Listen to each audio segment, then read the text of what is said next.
The head man at the Pentagon is stepping down, but not without controversy. And tonight, we're hearing from a Rhode Island lawmaker who's been mentioned as a possible successor. Eyewitness News reporter Kelly Sullivan joins us now live in our studio with the new details. President Obama had high praise for Chuck Hagel publicly, but sources say there was plenty of tension behind the scenes. Today, the president accepted Hagel's resignation after less than 2 years as Secretary of Defense. Hagel, a Vietnam vet, oversaw the drawdown of U.S. forces in Afghanistan, and he was the lone Republican on the president's national security team. Pentagon sources tell CBS News that Hagel was fed up with White House micromanagement, and sources also say the White House was frustrated that Hagel was not more outspoken in support of the president's policies.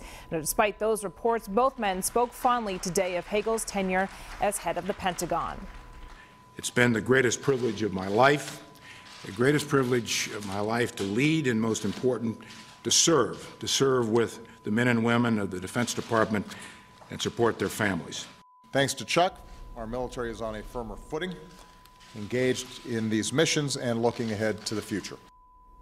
Now, speaking of the future, one person who's not interested in becoming the next defense secretary is Rhode Island Senator Jack Reed. Reed, a veteran himself and member of the Armed Services Committee, has been mentioned as a potential successor to Hagel, but today his spokesperson released this statement.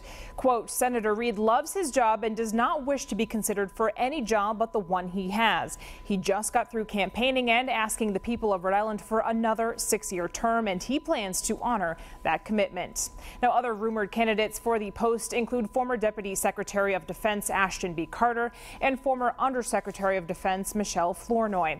Hagel will stay on until his successor is confirmed. I'm Kelly Sullivan, Eyewitness News.